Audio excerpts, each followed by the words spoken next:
qanday qilib mazza qilib bir bora bo'lsa-da ham sayr qilib keldik. Sizlarga mana shu quvonchni taqdim eta oldik degan umiddamiz. Bizda juda ham ko'p roliklar, lavhalar, albatta mehmonlar bor. Dastur mobaynida bizni tomosha qilsangiz, bizlarga hattoki jonli efirlarni ham, jonli efirda jonli jarayonlarni ham taqdim etishga tayyor turibmiz.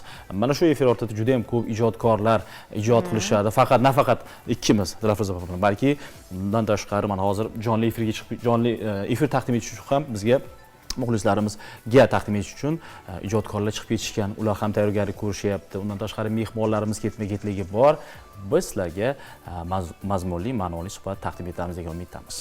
Albatta, undan tashqari o'ziga xos kerakli bo'lgan lavhalar ham tayyorlangan.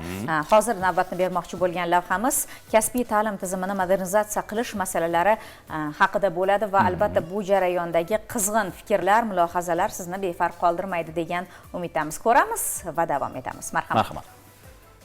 Kasbiy ta'lim tizimini zamon talablari asosida rivojlantirish, uni xalqaro tajriba va hamkorlik bilan boyitish bugungi kunning muhim ustuvor yo'nalishlaridan biri hisoblanadi. Shu maqsadda Kasbiy ta'lim agentligi tashabbusi bilan xalqaro donor tashkilotlar ishtirokida navbatdagi muhokama yig'ilishi bo'lib o'tdi. Unda Kasbiy ta'lim agentligi direktori Azimjon Husanov, UNESCOning O'zbekistondagi vakolatxonasi rahbari Sara Noshadi, shuningdek loyihalar rahbarlari hamda 30 dan ortiq xalqaro donor tashkilot vakillari ishtirok etdi. Yig'ilish davomida kasbiy ta'lim tizimini isloh qilish, amalga oshirilayotgan loyihalar samaradorligini yanada oshirish hamda tizimni xalqaro standartlar asosida modernizatsiya qilishga qaratilgan qator dolzarb masalalar muhokama qilindi.